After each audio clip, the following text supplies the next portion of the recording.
Bryghhuskirken skal i 2023 og 2024 være scene for en helt ny klassisk musikoplevelse. Og det skal den ved at tilbyde 10 koncerter over de 2 år, som alle opfylder de 10 dogmer for den klassiske koncert, som er forfattet af Andreas Borggaard.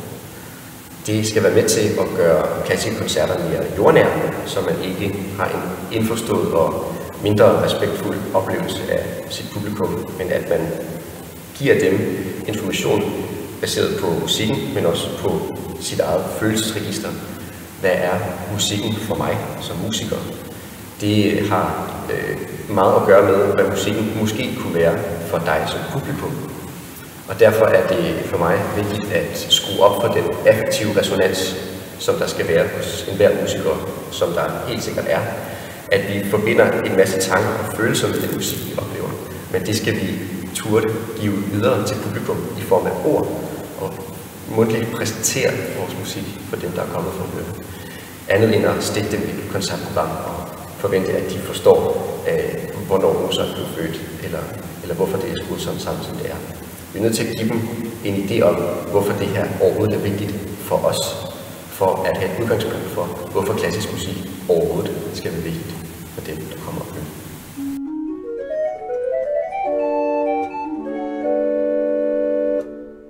De 10 dogmer for den klassiske koncert, som forfattet af Andreas Borggaard, er: musikerne skal til enhver tid kunne redegøre for, hvorfor de finder den musik, de spiller, samtidsaktuel, tiltrækkende og værd at opføre.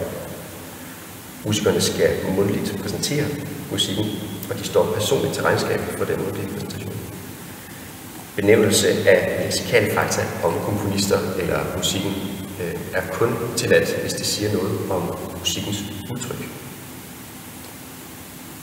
Musikerne skal til et hvert sted i et hvert musikstykke kunne redegøre for, hvad det er for en stemning, de med musikken ønsker at skabe hos publikum. Ingen traditionelle CV'er i koncertprogrammet. Enhver koncert skal indeholde mindst et nyt værk, og med det forstås et værk, som er på alder med eller yngre end de musikere, der spiller. Enhver koncert skal som helhed udgøre et dramaturgisk gennemtænkt forløb. De fysiske omgivelser skal om muligt understøtte koncerten. De må ikke tage noget fra koncerten, der forstyrrer. Staffage er under alle omstændigheder forbudt. Brugen af visuals er forbudt, medmindre det fra komponistens hånd er en del af værket. Og koncerten skal afsluttes med afslappet og organiseret dialog mellem publikum og musik.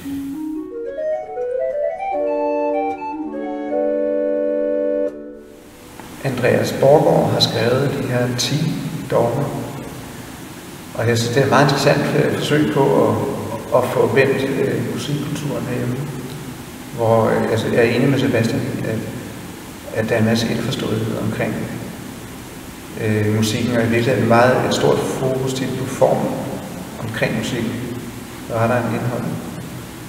Og jeg synes måske, man kan sige lidt, at særligt punkt 6, at koncerten skal indeholde mindst et nyt værk af en nulevende komponist. Det retter fokus på et problem, som er nok det modsatte problem, end hvad vi havde for 200 år siden. Fordi man kan spørge sig selv, hvorfor blev Bach ikke spillet for 200 år siden? Hvorfor spillede man ikke Bach og Rameau?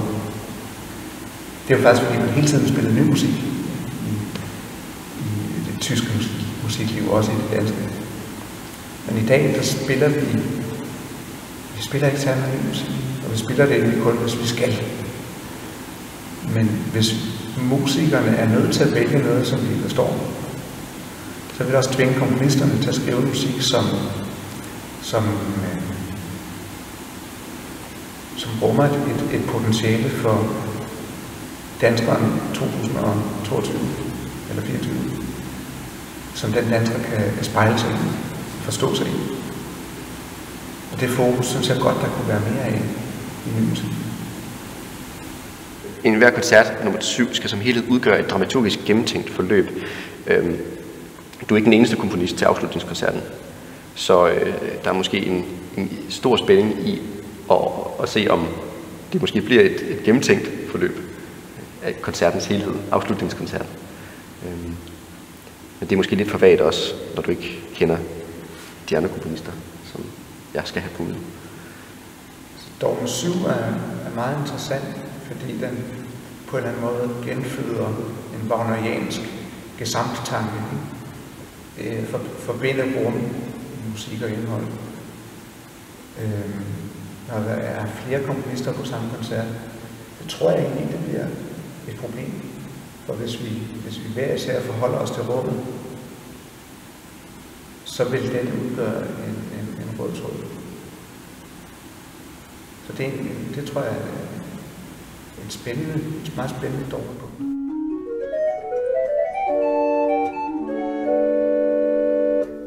Daniel, nu har du været i Tysegårdskirken i 30 minutter, og lige haft mulighed for at få et indtryk af bygningen som sådan, lidt lokaliteten, omgivelserne, dagslyset, rummet, klangen, efterklangen og den kirkekunst, som Peter Brandes har stået for. Har du nogle umiddelbare indtryk? Ja, det føles jo ikke som om, at det kun er 30 minutter. Det føles som om, det er meget længere. Det er et meget, meget storslået rum. Det føles som om, man træder ind i en anden tid. Den cykliske tid, som jeg er meget optaget af som komponist. Som vi også har snakket om før i dag. Det lineære versus det stillestående. For mig at se, er det her virkelig et godt eksempel på en kirke, der æstetisk indbyder til at være et rum, som samler os imod tidens strøm.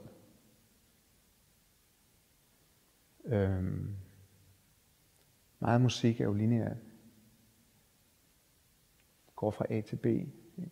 Og det afspejler sådan set menneskets tid. Vi fødes og dør. Også fra A til B. Og der er en musik, der inspirerer mig rigtig meget. Bachs musik. I Bachs musik, der er det som om tiden står stille.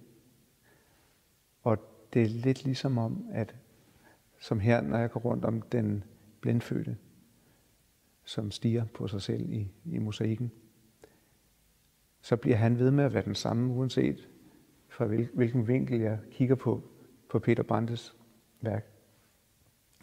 Og i en kantate af Bach, når han dekonstruerer en eller anden salme, så bliver den sådan set ved med at være den samme gennem hele kantaten.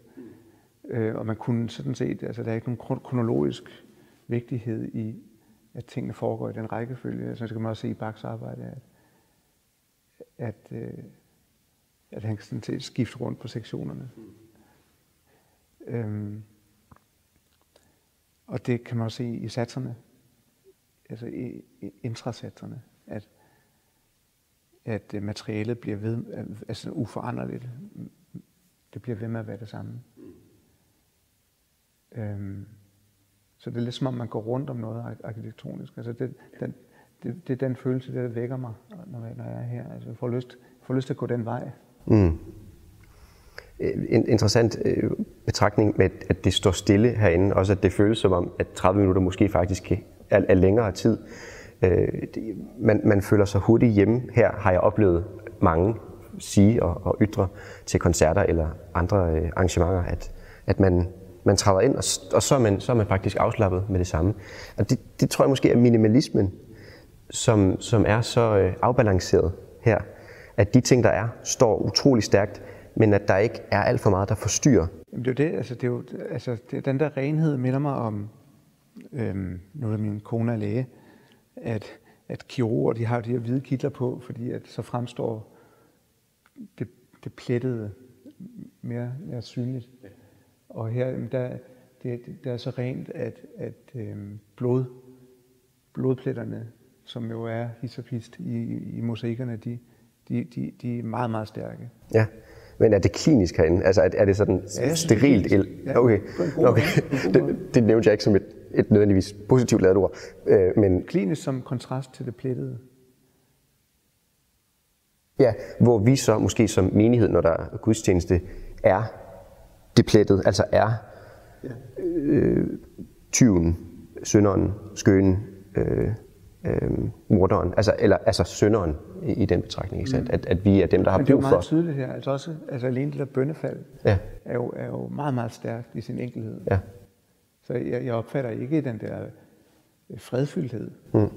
Jeg opfatter den der menneskelige skyld og skam, som der er herinde.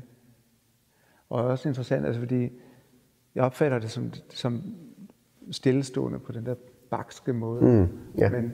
Men blodet, som jo er på mange af mosaikkerne, det er jo egentlig et symbol for det, der rinder og bevæger sig. Altså, det er jo derfor for eksempel, at Heraklit, når han taler om, at mennesker ændrer sig, siger, at jamen, et menneske krydser ikke den samme flod 2 gange. Fordi floden er i evig bevægelse. Så der er ligesom, jeg synes, der er den der rindende strøm af blod. Giver en bevægelse til det der rum også. Ja, jeg har et lidt sjovt indspark til det, med at mennesket ikke krydser den samme flod 2 gange. Det sovende dyr af Svend Brinkmann. Jeg har bare lige nået til et kapitel, som handler om kvalitativ identitet kontra numerisk identitet. Det numeriske er en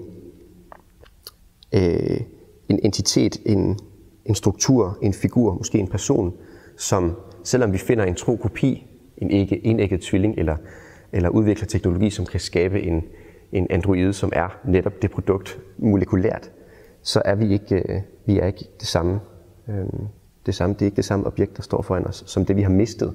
Der er det selvfølgelig sorgen, der spiller en rolle i forbindelsen til det numeriske i identiteten, frem for det kvalitative. En mønt, du har fået af din bedstefar, selvom den ligner til forveksling en mønt, som du finder på gaden, er ikke det samme. Hvad vil jeg med det? Det er måske, at der...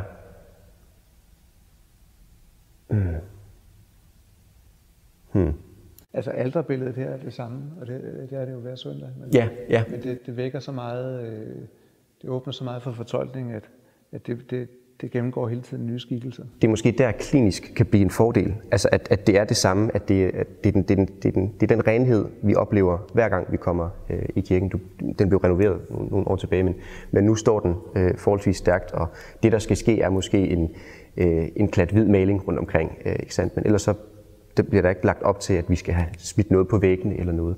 Og det tror jeg måske faktisk kan opfordre til, at det føles hjemligt og varmt, at der er nogle historier, men at de ikke alarmerer os eller stræber og skrige mod os.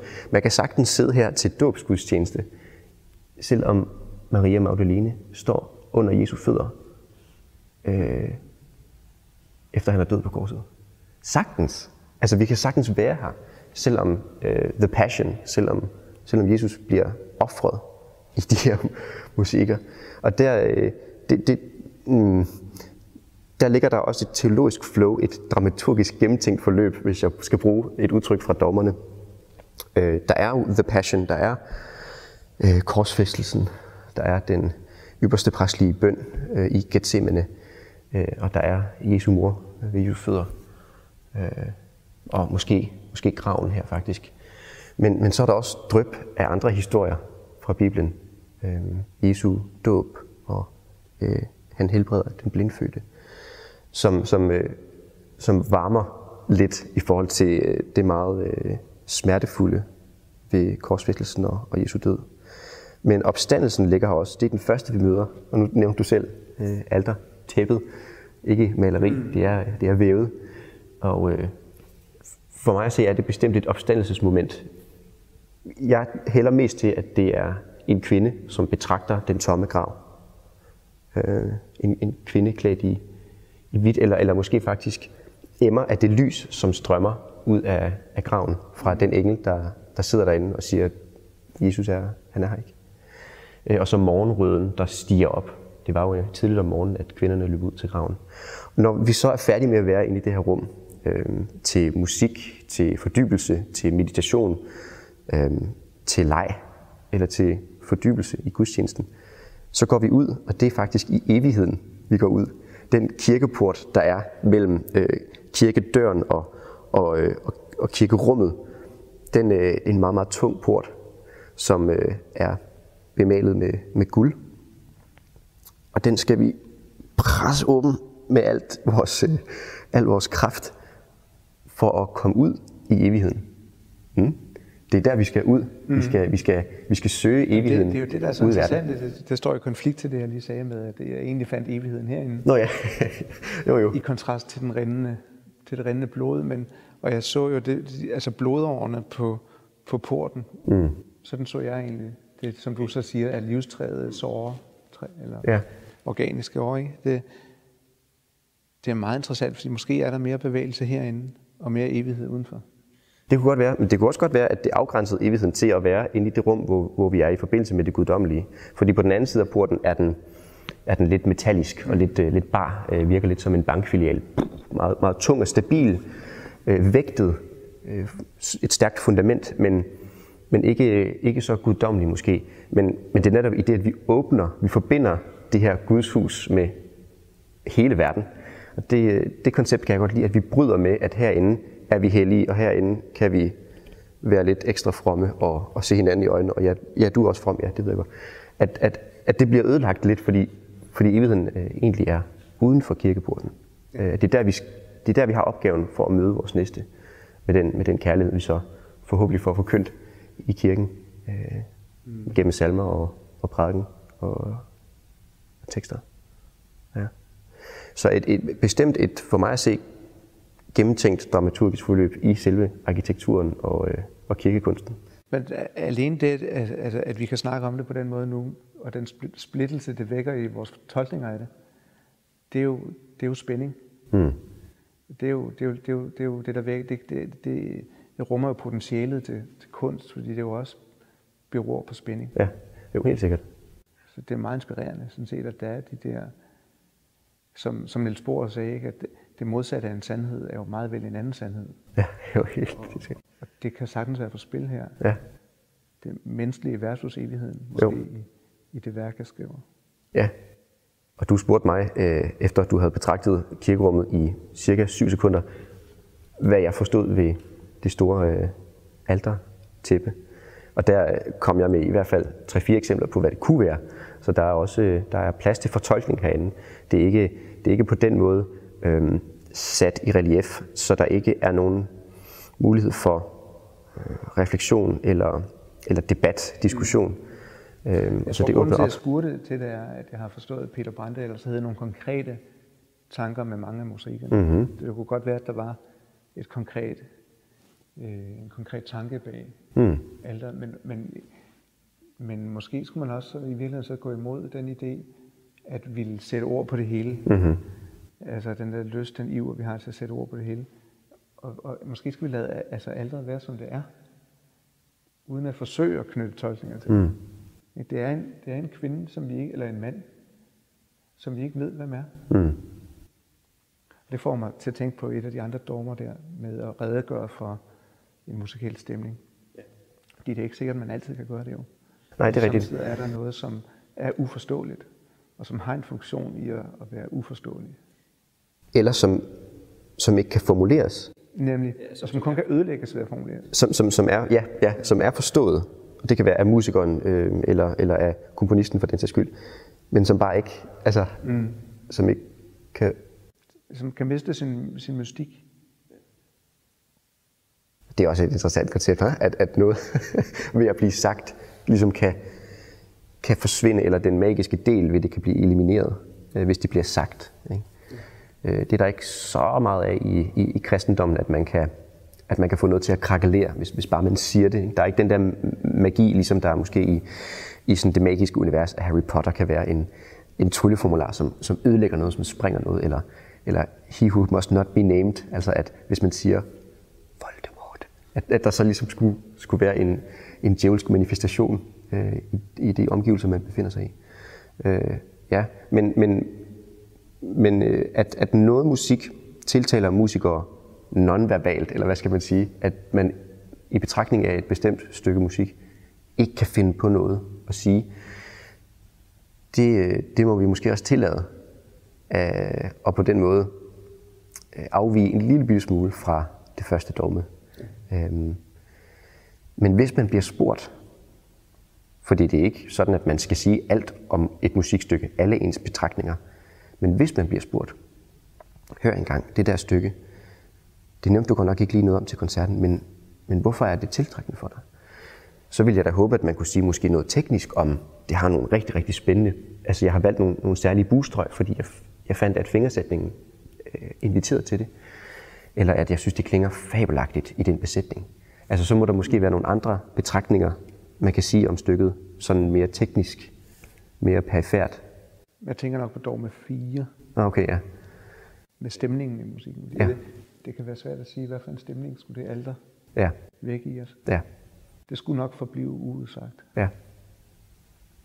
Og så må musikken få lov at sige, eller at skabe den dialog inde i publikummet. Ja. Ja. Er der en favorit? Er der... Jamen, jeg er jo meget betaget af den blindfødte. Ja. Og jeg tror, jeg vil komponere noget baseret på ham. Fordi det får mig tilbage til det med Bachs musik også, med evigheden i hans værker. Altså jeg er meget optaget af kontrapunktik, også i min egen musik. I kontrapunktet, der mindes vi om, at vi er. Og jeg må se, om jeg kan formulere det, uden at gå ind i en alt for musikteoretisk diskussion, apropos dogmet om. Ja. Men når man lytter til, for eksempel, altså, hvis vi tager Ein feste Burg af Bach, den første linje, der starter fugaen, det tvinger en ind i sådan en empatisk identifikationsproces med den tenorstemme, der synger. Og når en anden stemme kommer ind, jeg kan ikke huske, om det er sopranen eller alten, eller bassen er det vist nok, når den kommer ind, så tvinges man til at tage et valg. Altså går man med den nye stemme, den nye linje i musikken, eller bliver man ved den gamle? Og hvis man går med den nye, så ser man pludselig sig selv udefra, når man så ser tenoren blive ved. Så mindes man på en eller anden måde om, at man er til. Og fordi man identificerer sig med den tenor, så ser man sig lige pludselig udefra, hvis man ser sig fra bassens vinkel. Og nu kommer jeg til den blindfødte, Peter Brande lige om lidt, men senere i første satsen til Ein feste Burg, det er et fantastisk sted, som for mig at se meget, meget, det er virkelig åbnet nogle erkendelser om musik og mig selv. Altså, du har måske spillet det også, fordi der er en orgelstemme nemlig. Ja, nej, desværre. Den er jo baseret på salmen bam bam bam bam bam bam bam bam. Ja. Og der kommer et sted i hele noder ned pedalerne i orgelet, hvor orgelet ligger eller ja, selvfølgelig. Og så videre, ikke? Og når det sker, så træder jeg ud af mig selv. Altså, jeg ryger ind i den pedalstemme, som er så langsom. Og så fiser det gamle videre, som jeg egentlig var og stadigvæk er. Fordi det splitter mig. Og der ser jeg mig selv, ligesom den blindfødte der, han står og kigger på sig selv. Ja. Altså, det der, han er egentlig billedet på kontrapunkt. Ja. Og i og med, at han er den blindfødte, jamen, det er jo det, vi alle sammen er, før vi bliver født, eller før vi bliver døbt. Ja. Jo, i den åndelige betragtning, jo helt sikkert, men altså vores syn er jo også svært begrænset i de første par dage. Ein feste Burg, den har jeg ikke spillet nu. Det er den danske salme. Ikke oprindeligt, men vi kender den i hvor Gud han er så fast en borg. Ja. Jeg kan godt lide den sprudlende Walter. Det kan jeg sagtens foretrække. Og det er jo også der, hvor Bach er interessant i, fordi det blander det menneskelige, den er kødelige dans med det åndelige. Mendelssohn gør det samme i sin 4. årssonate. En dobbelt fuga efter en vanvittig stor introduktion, som faktisk var hans bryllupsmarch til sin søsters bryllup Fanny Mendelssohn. Så den bruger jeg tit, hvis ikke brudparret, som skal giftes i kirken her, spørger, om de kan få sådan og sådan et musikstykke, så er det den, jeg spiller. Fordi den er så intentionelt festlig. Altså det var Mendelssohn selv, der havde feststemningen på, og ville skrive noget til sin kæresøster. Så det er meget, meget stort og meget personligt på en måde. Så den vælger jeg til dem på en eller anden måde. Og så kan jeg også rigtig godt lide at spille det. Det blev også mit optagelsesstykke til konservatoriet. Efter den introduktion, en dobbeltfuga, som først starter som en single fuga, og så kædes der et nyt tema ind i det. Meget, meget, meget, meget dejligt at spille, når det endelig sidder i fingrene, fordi det er som musiker at på samme måde at transcendere, men også at betragte det udefra, som du også er lidt inde på. Under det er dybsens nød, Gud til dig. I pedalet, i meget augmenteret, ja, tror jeg nok det hedder, nådeværdier. Lidt som du nævner i Ein feste Burg. Ja.